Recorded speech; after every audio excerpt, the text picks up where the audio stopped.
Halfway across the world, there's an institution that calls itself the International Criminal Court. Maybe you've heard of it, maybe you haven't.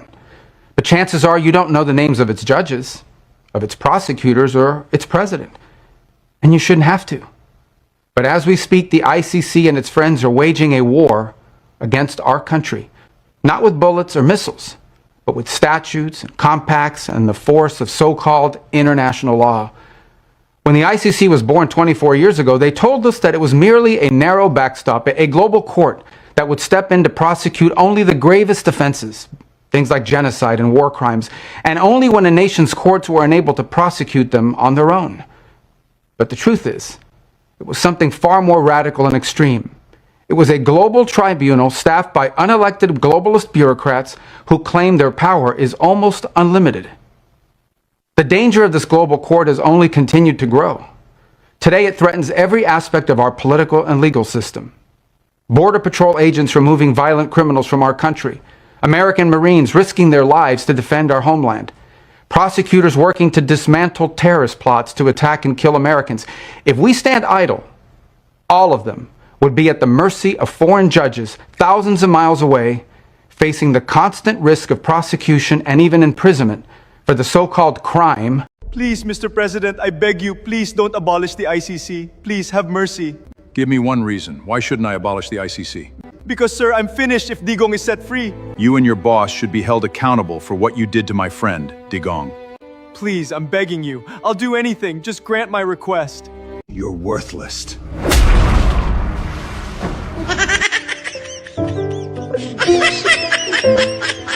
Bago tayo mag-umpisa, baka pwede nyong i-like ang video na to. Malaking bagay ang like sa aming mga content creators. Maraming salamat po.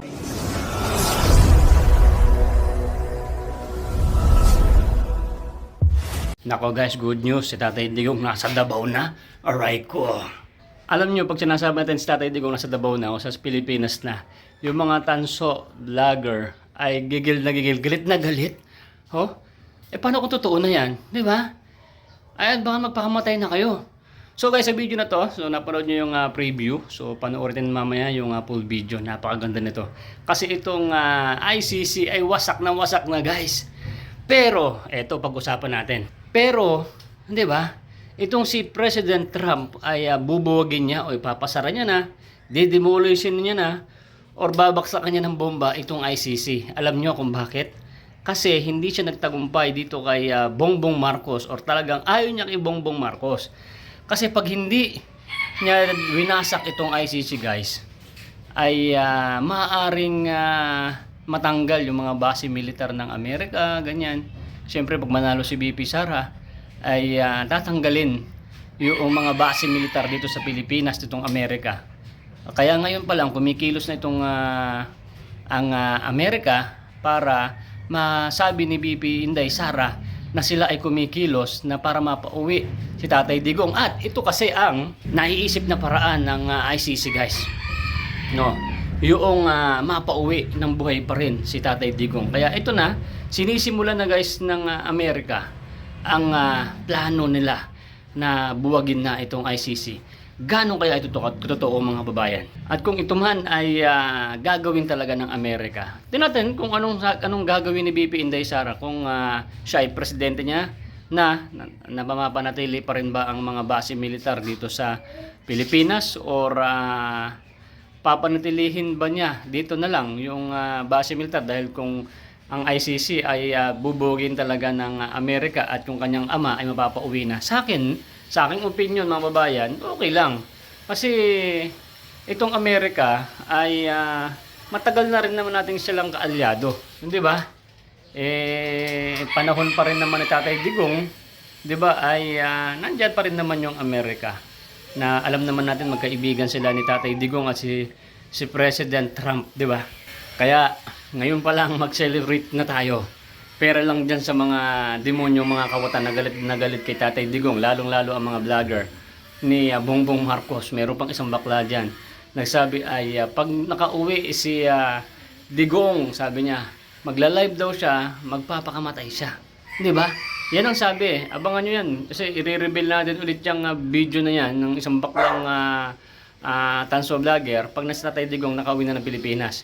ikakalat natin sa Facebook o sa dito sa ating mga vlog, yung mga pangako ng binitawan nitong vlogger na bakla ni Bongbong Marcos, no? At siya nagsabi niyan. Ha, magla-live siya, lalaslasin daw niya yung kanyang liig. Di ba? Aabangan namin 'yan. At nakita niyo naman, tama naman din yung sinabi ng tagapagsalita ng Amerika na parang ang ginagawa kasi ng ICC guys ay pang sarili lang nilang opinion or sarili nilang batas, di ba? Kung itong Amerika, syempre Amerika, biruin mo, di ba? Laging sumasabak sa gera, tapos papatawan sila ng kaparusahan ng ICC. Ano bang karapatan ng mga ICC na yan? Ewan ko sino nagbuo niyan eh. At itong Afghanistan, yung Africa ba yan, yung mga ng mga negro, ay gusto na rin nilang umalis. Marami na, 5 na yata yung umalis guys. Kasi parang pineperahan lang din sila ng ICC na yan eh. Alam nyo, yung mga kasapi ng ICC, meron man sila o wala na tawag dito, baga may nakagawa ng ganyang krimen sa kanilang bansa. Kung meron man o wala, meron silang binabayaran sa ICC. Di ba? Paldo ang mga ICC guys kasi private yan eh. Tapos mga babayan, ang ingay naman ako, bullshit yan, pasensya na, ay tag dito, kita nyo naman, paldong-paldo yung ICC guys. Biruin mo kahit itong bansa, halimbawa, bansang Pilipinas, kasapi, kunwari, na kahit hindi naman na ngayon, magbabayad ka sa ICC. Bilang kasapi ka sa ICC, international na korte, babayaran mo sila, halimbawa, 1 bilyon, isang taon. O, di ba? Paldong-paldo. Private kasi yan. Sakita nyo, si Tatay Digong, di ba? Hindi na tayo kasapi. Biruin mo, ayan, si Bongbong Marcos, kung totoo man itong naunang balita natin, na si Trillanes ay nagbayad ng $2 billion para si Tatay Digong mahuli. Kaya itong si Trillanes, yari ka ngayon. Humanda ka. Kakain ka ng alikabok. Natin kung saan napupulot yung Trillanes. So ginawa mo na yan sa mga Pilipino, pinaiyak mo, milyon-milyon Pilipino, pinaiyak nyo. Dahil sa Tatay Digong, pinahuli nyo sa ICC na hindi naman na tayo kasapi dyan. Talagang kinidnap nyo. Maliwanag na kinidnap nyo si Tatay Digong. Pero ito na, itong ICC, itong Amerika, kung ito man ay kumikilos, at talagang totoo, kumikilos na. Sinabi naman dyan, nakita nyo, hindi yan fake news. At sila mismo, yung mga nagsalita niyan. Kaya ano pang hinihintay nyo? Magkatay na kayo ng baboy dyan at si Tatay Digong pauwi na. Aray ko sa mga vlogger ni Bongbong Marcos. Di ba? Kaya, anytime mga babayan, ha? At pag sumabog na ang ICC, siyempre, wawasakan na ng yan eh, ng Amerika. Alam niyo naman, ang Amerika, pag sinabi nila yan, mayroong silang isang salita. Kaya si Tatay Digong, ang huling balita ni BP Sara, makati daw yung likod nagpapatanal-pandal. So sana yun lang yung mga sakit ni Tatay Digong, para pag dumating si Tatay Digong sa Pilipinas, magkasalita siya sa stage, grabe siguro magkakaiyakan ng mga Pilipino nagmamahal kay Tatay Digong. At yung mga galit kay Tatay Digong, mag-iiyakan ng dugo. At ngayon mga babayan, di ba? Puro mga ka-fake news nasabi, maganda ang Pilipinas, wala ng krimen, anak ng weteng naman. Yung mga bayarang media, aray ko, ano nangyayari sa inyo, di ba? At kita-kita tayo sa finals guys, no? At ang pinakamaganda rito, yung finals na si Tatay Digong talaga ay nandito sa Pilipinas na. Ngayon pala, nagsasabi tayo na si Tatay Digong nasa Davao na sa Pilipinas na eh. Grabe na react nila eh. Nag-iiyakan na sila kaagad eh, di ba? Eto na, yung Amerika na ang kikilos guys. So sana pray pa rin natin na apurahin para si Tatay Digong ay makauwi ng Pilipinas na malakas pa rin. So salamat pa rin sa Amerika. Dahil sa nakita namin na pahayag nyo ay medyo nabuhayan kami ng dugo.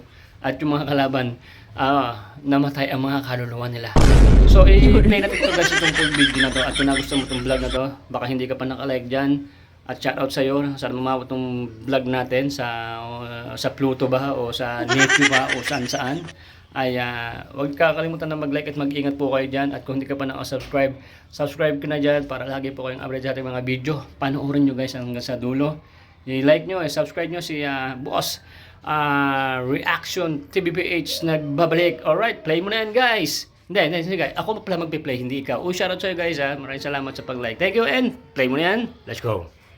gagawin ng Amerika ay medyo liligaw-ligawan na nila si Sara Duterte.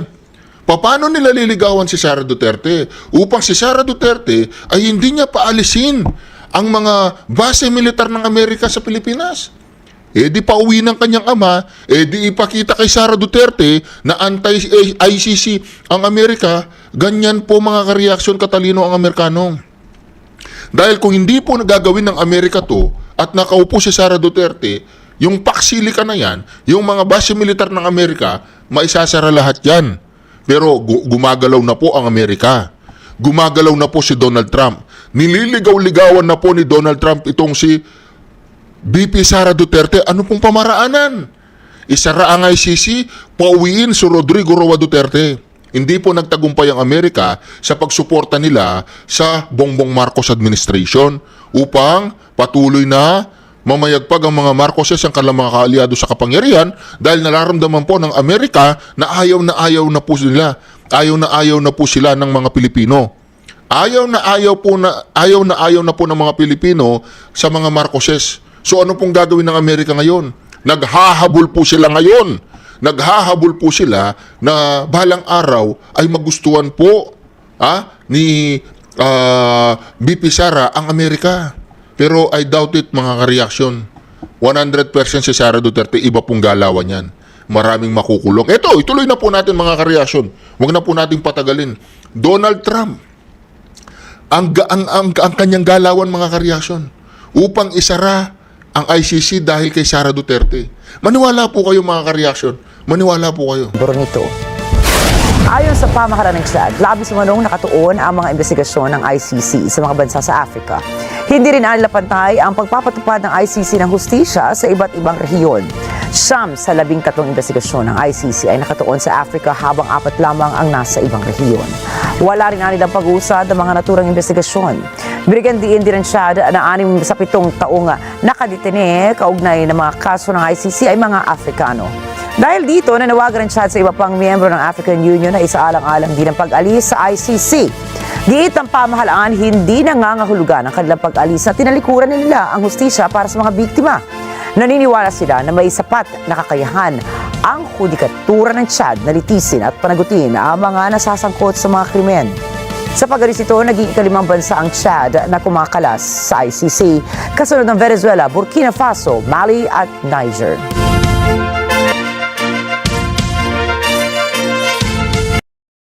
So a pill that sold for $10 in Germany would sell.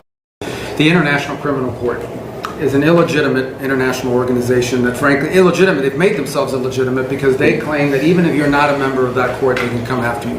What that literally means in the future is that American servicemen, political leaders, and others could find themselves under indictment by this International Criminal Court. If you want to know a little bit about it, Jack Smith used to work there. These are the people that think that... Narinig po ninyo yan, ang ICC daw ay illegitimate, bastardo po. Pag sinabing illegitimate, bastardo po ang kapangyarihan ng ICC mga kareaksyon. Kaya, naiisip natin, baka mawawasak po ang ICC. Hindi tatagal. They can go out and basically indict any world leader and haul them into The Hague. So we tried to get them to reform and listen to us. They wouldn't do it. They're very arrogant. We've now begun an effort to really try to bring that court to By the heel. way, there's no information that they're after me. It could happen. But just so you know, just he's talking about it, I'm saying that means that maybe he's not trying to defend me. He is trying to defend Bibi and various other people. But there are many people that shouldn't be looked at that way. But there is no indication that I'm one of them at this moment. That's right. No. And 1/8 of a point. Now we're talking about 400, 500, 600. Iba pong klase mga kareaksyon. Sabi ni Donald Trump, sabagay, hindi pa ako kasama sa mga gustong arestuin ng ICC. O kung ganon, bakit ka galit na galit sa ICC? Ang dahilan ba niyan ay si Sara Duterte at si Rodrigo Roa Duterte? Naku po. Kasi alam po ninyo, ang Pilipinas ay very strategic para mapigilan ng China sa kanyang pag-expand kung nandito po ang Amerika. Ang United States of America, USA, ay nagdeklara po ng giyera. Naku po. Ba? Nagdeklara ng gera. Ang dami ng kagera ng US, ha? Alam mo kung sinong kagera ngayon ng US? Sino Naku. ang kagera nila? Ang mismong ICC. Nako, pulbus yan. Durog yung ICC na yan. Hindi lang basta ICC yan. Oho. Lahat ng kaibigan ng ICC ay kalabanan ng Amerika. Naku po, si Donald Bongbong. Trump, oh. Naku po. Parang galit nga si Trump. Sabi nga dito, as we speak, the ICC and its friends are waging a war against our country. Naku, ang dami pa naman kaibigan sa Pilipinas yan. Naku po! Si gusto mo magbanggit ako ng pangalan. Isumbong mo kay Trump. Oh, President Trump, kilala. Nako, Magpapadala po kami listahan. Oh, Trillanes, tsaka si Unahin nyo na. Bangag. Oo. Sige. Oho. Total ang Amerika, Baka sila ngayon ang ipakulong ni Trump. Ganun ba ibig sabihin? ganun ang gagawin. Kasi yung ICC, pinakulong si Duterte sa dahig eh. Subukan lang nila. Ha? Oh, yan. Oh, sige. Pagka nabalitaan ng Amerika na kayo'y nakikipagtulungan in any way sa ICC, Sa anumang kaparaanan, ha? ay Sa anumang kaparaanan. yari kayo. Oh. Alam mo ba kung sino ang ginamit pa ni Trump na magpadala ng babala?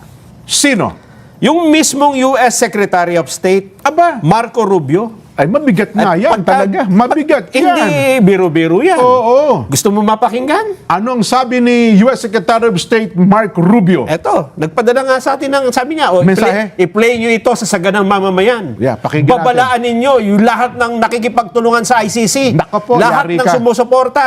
Patay lahat ka dyan. ng kaibigan, nakikipagkaibigan yan sa ICC. Patay lahat kayo dyan. ng pumupuri sa ICC. Oh. Ito ang message namin sa inyo. Ito na. I-play natin. For 250 years, Americans have governed ourselves as a free and sovereign people. We choose our own leaders, we determine our own laws, and when we're accused of a crime, we stand for judgment before a jury of our own peers. This is the essential and indispensable feature of our form of government. It is the foundation of our shared way of life. But today, powerful people in faraway places want to take that away from us. They believe that they should be in charge of your laws, of your country, your life, and they don't care whether or not you agree. Halfway across the world, there's an institution that calls itself the International Criminal Court. Maybe you've heard of it, maybe you haven't.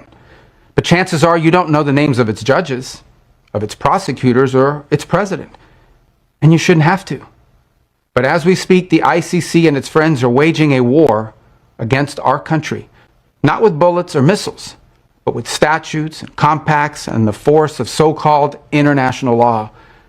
When the ICC was born 24 years ago, they told us that it was merely a narrow backstop, a global court that would step in to prosecute only the gravest offenses, things like genocide and war crimes, and only when a nation's courts were unable to prosecute them on their own. But the truth is, it was something far more radical and extreme. It was a global tribunal staffed by unelected globalist bureaucrats who claim their power is almost unlimited. The danger of this global court has only continued to grow. Today, it threatens every aspect of our political and legal system. Border Patrol agents removing violent criminals from our country, American Marines risking their lives to defend our homeland, prosecutors working to dismantle terrorist plots to attack and kill Americans. If we stand idle, all of them would be at the mercy of foreign judges thousands of miles away, facing the constant risk of prosecution and even imprisonment for the so-called crime of defending their own country. The American people never agreed to any of this, and they never will. Read the words of our Declaration of Independence. We fought a revolution against a foreign power, transporting us beyond seas to be tried for pretended offenses. Independence is our birthright. We will never let foreign bureaucrats take that away from us. This administration will not sit by as the ICC and its allies seek to threaten our people. If they believe they can deprive us of our sovereignty, we will teach them the full meaning of American resolve. Yan po si US Secretary of State Mark Rubio. Hindi ba matindi? Ang bigat ng mga sinabi niya. Ang bigat. Kasi nga naman itong ICC, sabi niya, kahit ayaw mo, pinakikialaman ito mga hukom sa inyong mga bansa eh. At ang sabi niya, Oh.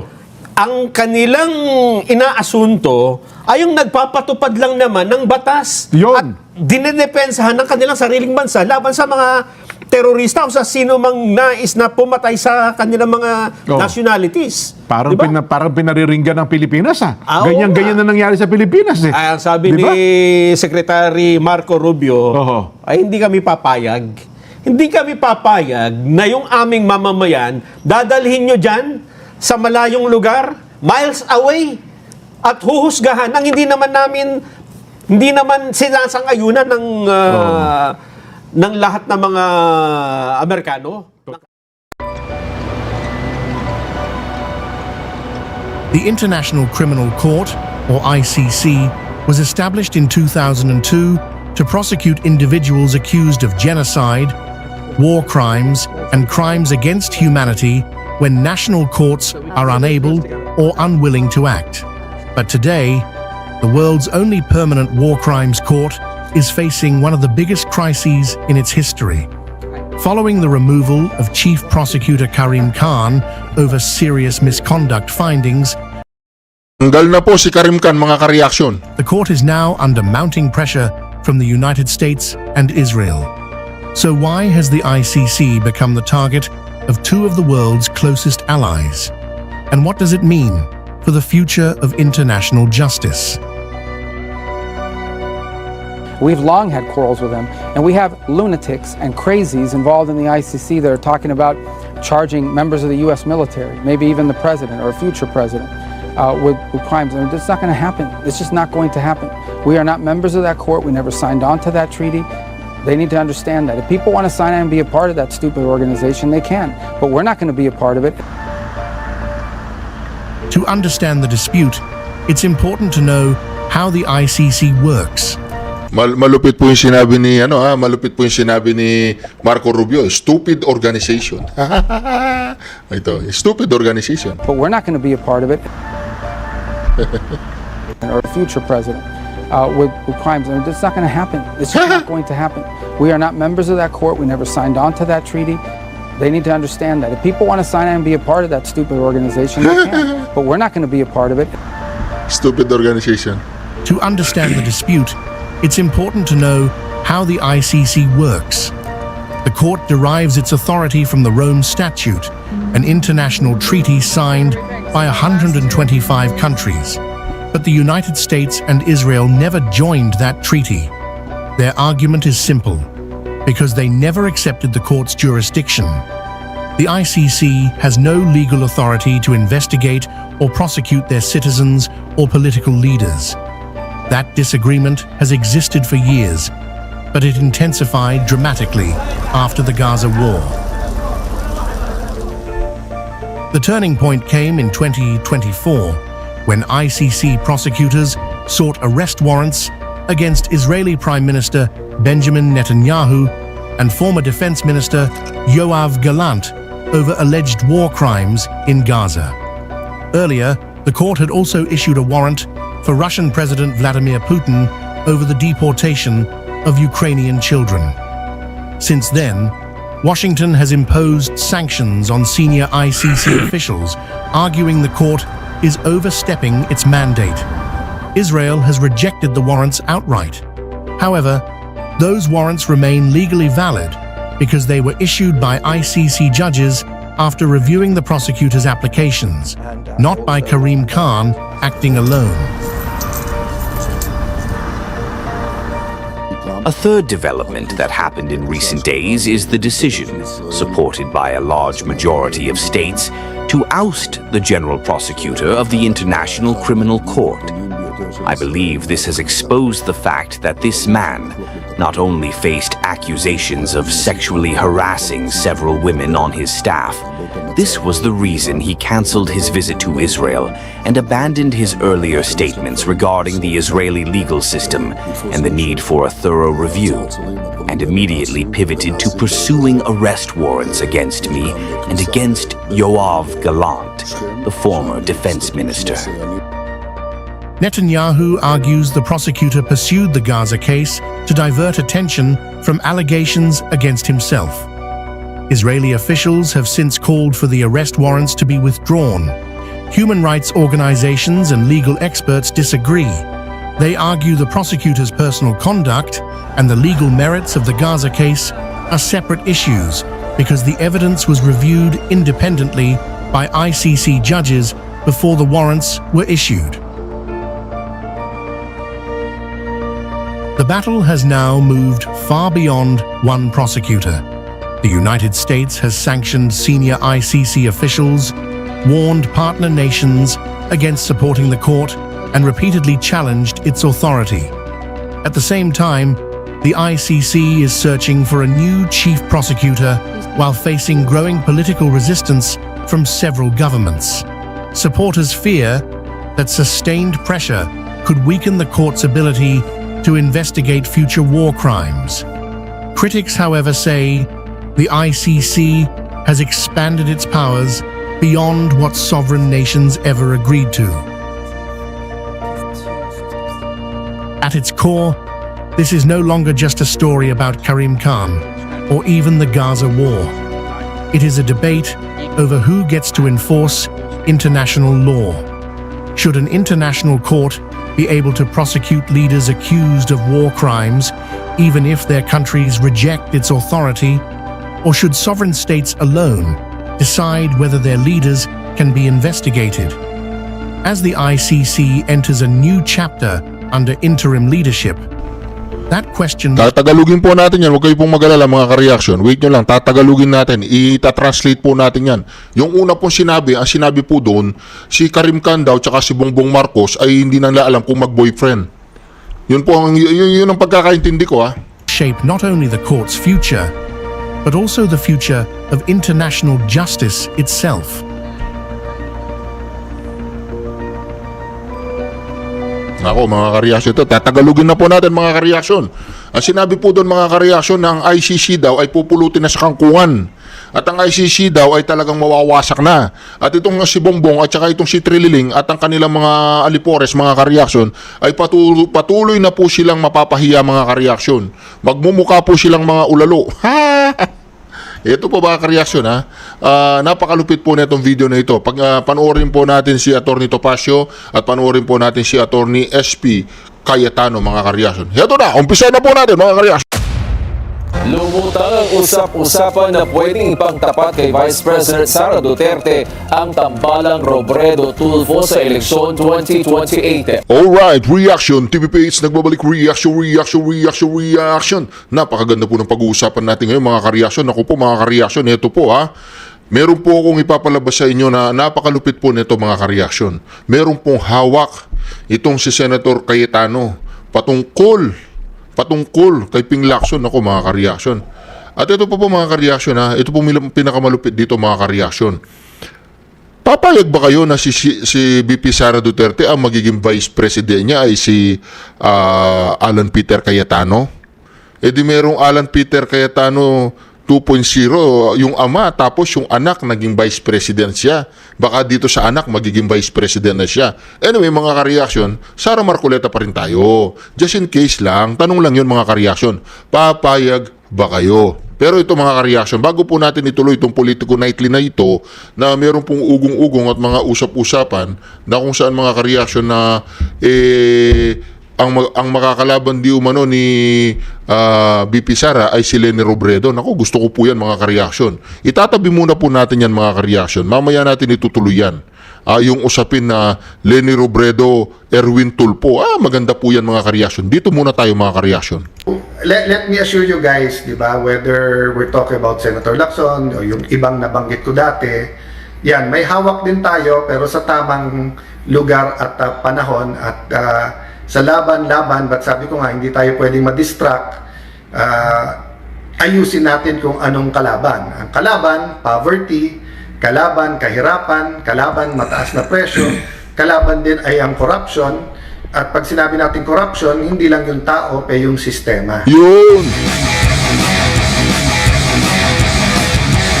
So, Ping Lacson, mga ka-reaction. So, itutuloy po natin mamaya yun, mga ka-reaction, yung patungkol dito nga sa laban, na yung hawak po ni Senator SP Cayetano. Itutuloy po natin yung mga ka-reaction, ha? Dito muna tayo. Tayo ay gusto natin transparency and accountability.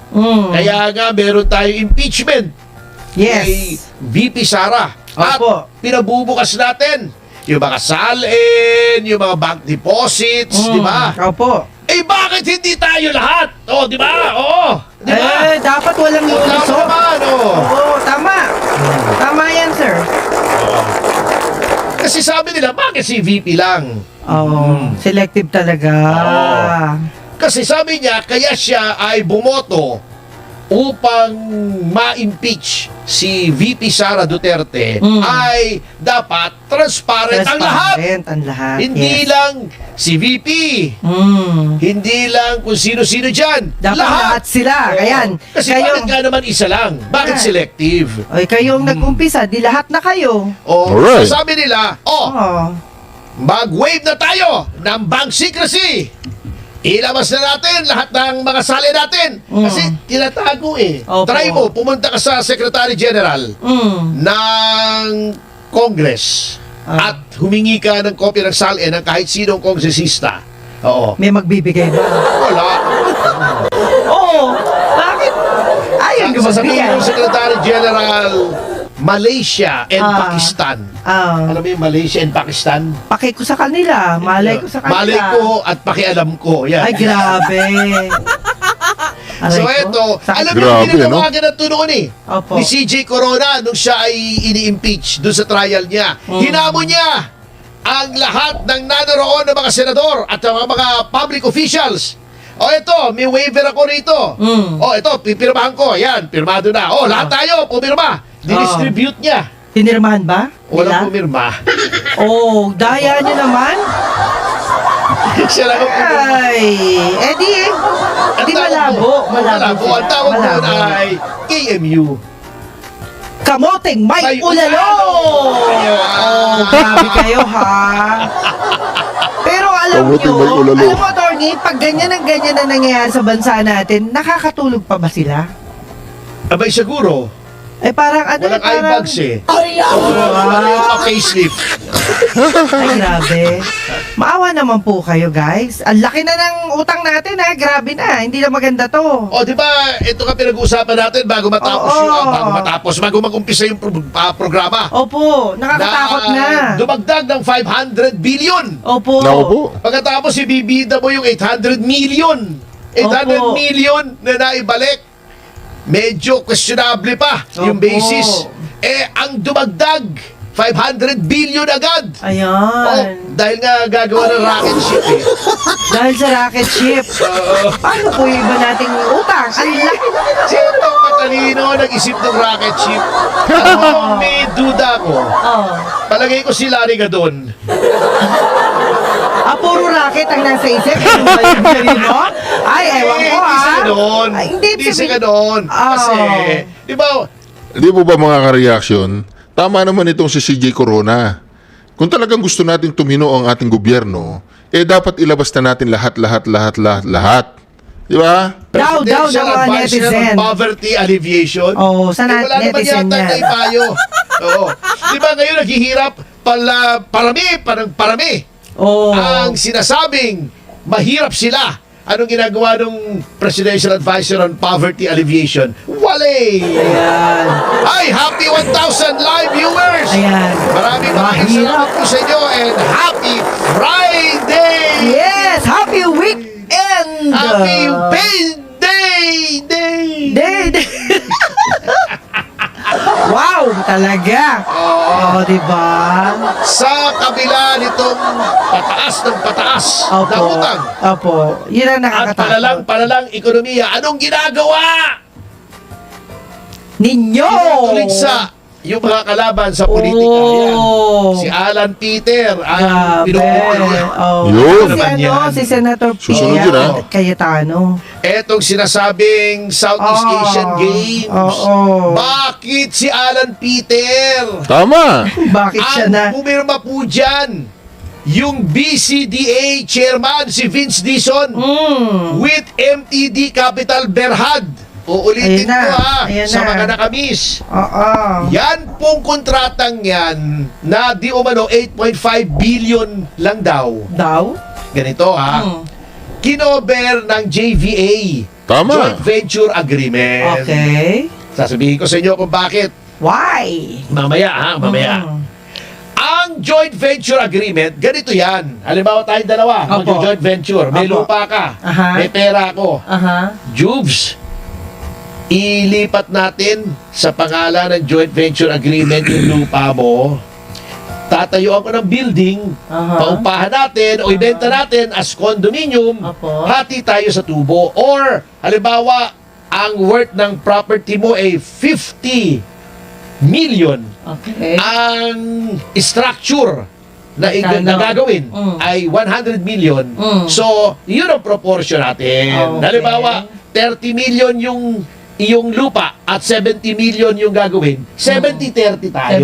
70-30. Depende sa halaga. Ah. Ganun ang joint venture. Opo. So, under this joint venture, gagawa ng mga sports facilities ng MTD Capital Berhad yung 40 hectares na lupa sa doon sa BCDA. Opo. Okay. Sa halagang 8.5 billion. So, dapat yon ang ambag ng MTD. Ang ambag ng BCDA ay 40 hectares na lupa. Ang laki Okay. nun. So far, so good. Okay. Okay. 40 Anong naging hectares. problema? Number one, hindi naman pala naglagay ng fresh money yung MTD Capital Berhad. Ah. Inutang sa Development Bank of the Philippines. Oo. Ay, kagaling. Pero din natin. Hindi naman ang Ano basta ba yan? pera. Niluto tayo sarili nating mantika. Nadali mo! Grabe naman. Hindi na naisip yun? O, number two. Oh.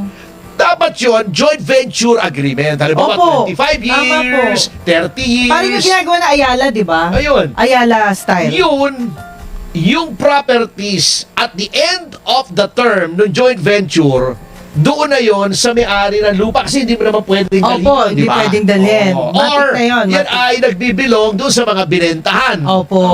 Depende sa JVA. Pwede. Ito, ibang klase. Sabi ng BCDA, yung ginawa mo mga structure, babayaran namin ng 2.2 billion per year for 5 years. Magkano total noon? 2.2 times 5. 11 billion. Oh.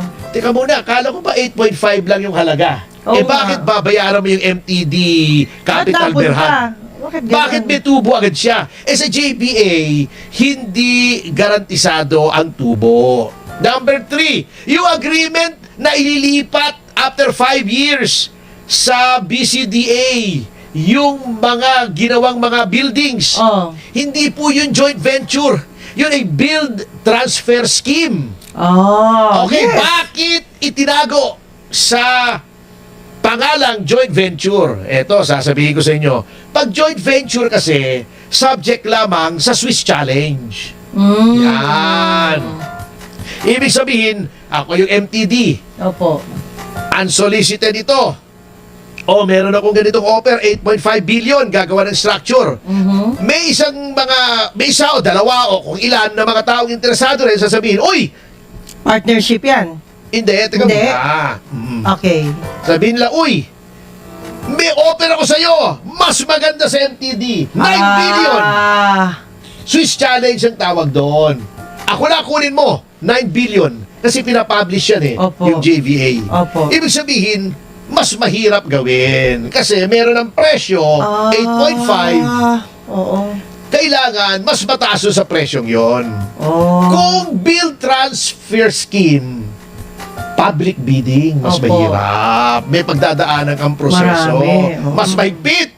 Hindi lulusot yung racket nila na 8.5 babayaran ng 11 billion. Na hindi naman JVA yun. Oh. Di ba?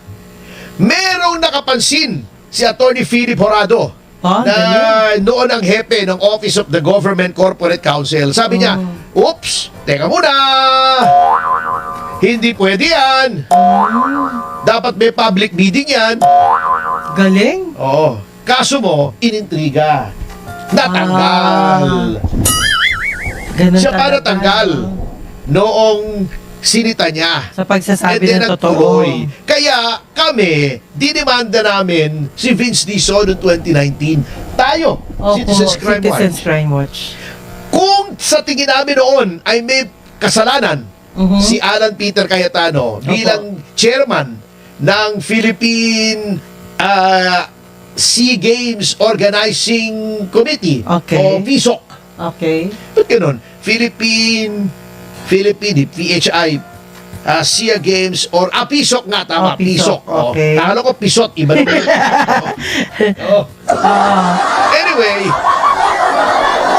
sa tingin namin, may kinalaman siya rito sa kalokohan ito. Eh di, sinama namin siya. Wala tayong sinasanto. Wala. Lopez nga, gabinete ni Pangulong Duterte.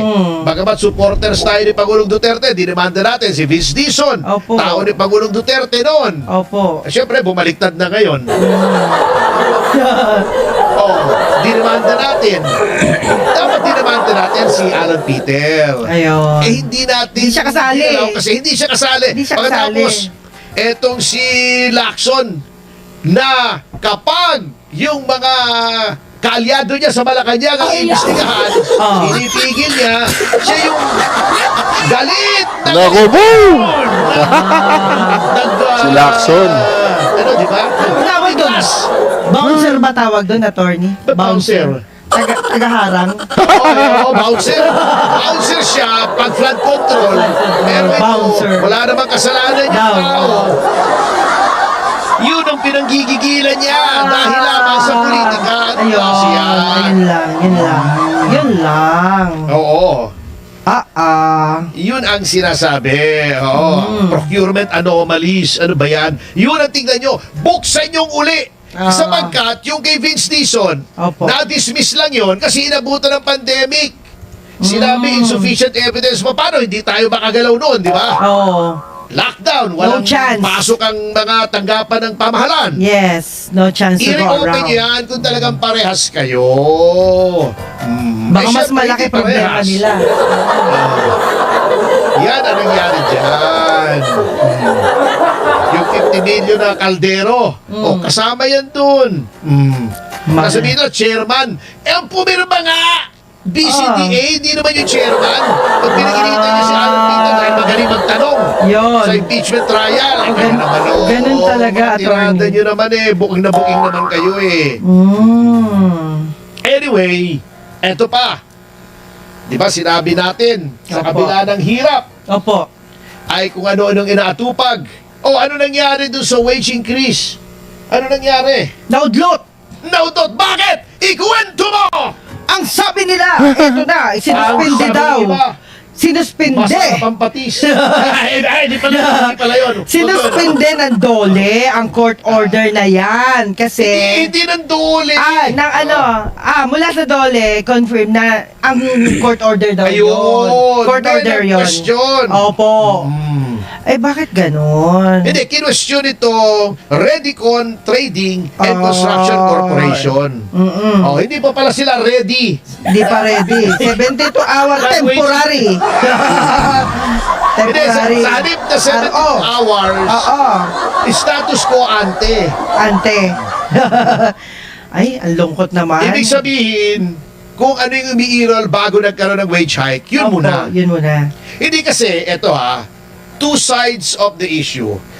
Natuwa tayo na matataasan yung sweldo. sahod ng ating mga manggagawa. Opo. Ngunit, alam nyo, upon further reflection and research, mukhang yan ay ipinatutupad ng DOLE.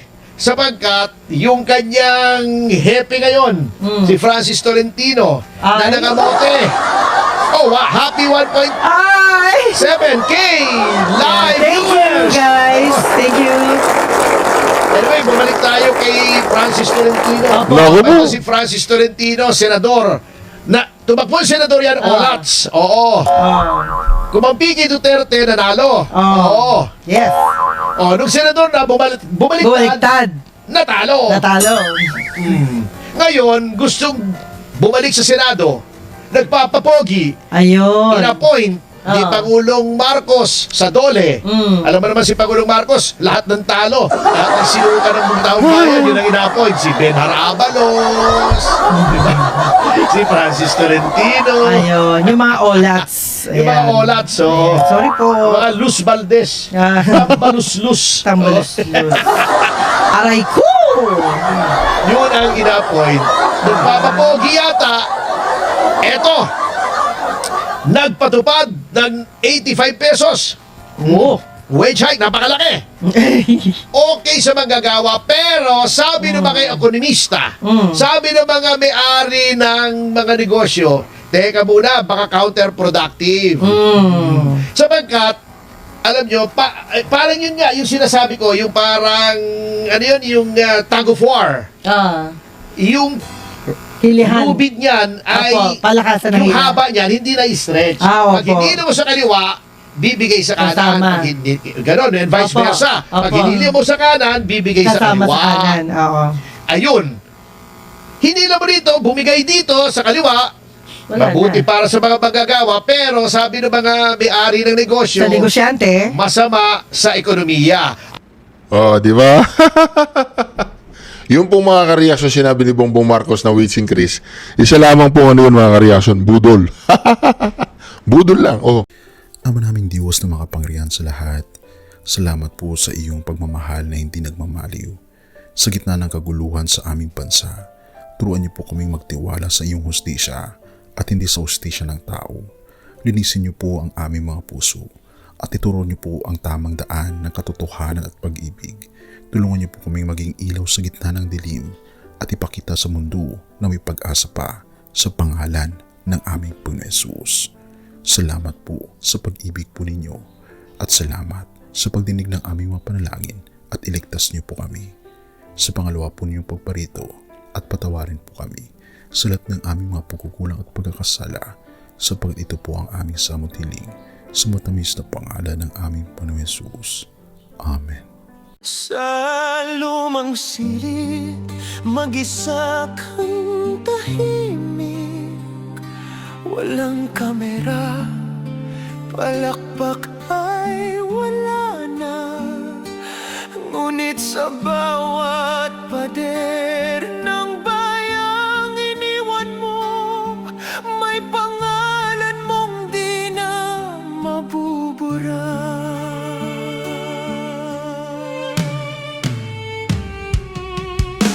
Minsan kang naging balikat ng mahihina, kalaban ng takot, kakampi ng asa.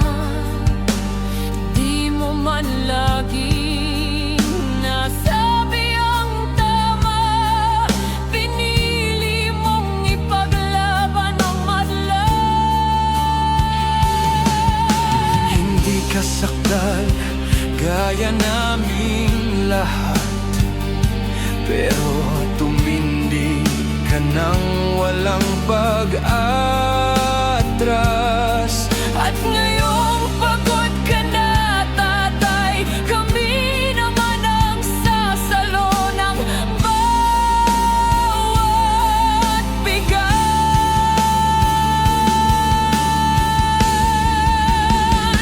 Hanggang sa dulo, ikaw ay mahal.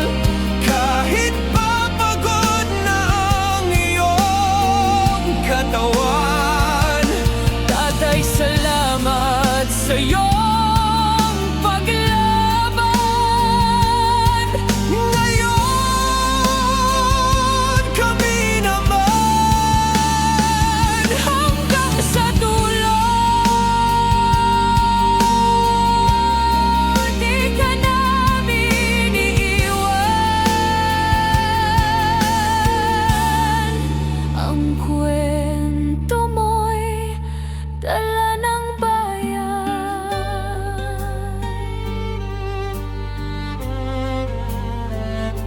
Tahimik ka na sa mga batikos, wala nang tugon, wala nang galit, pero sa mata ng mga maralita, naroon pa rin ang tapat mong alaala.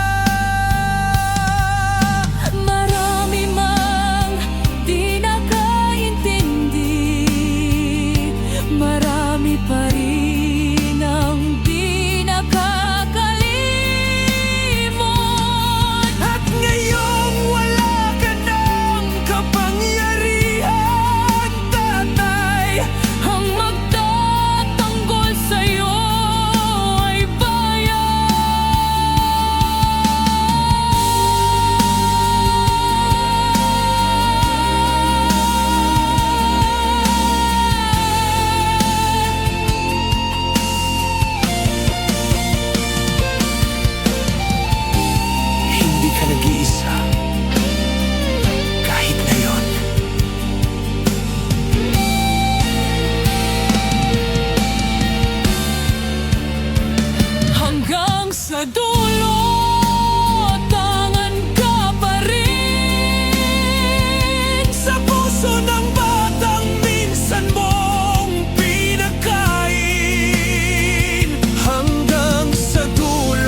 At yun na nga mga kababayan, ano na ang masasabi mo?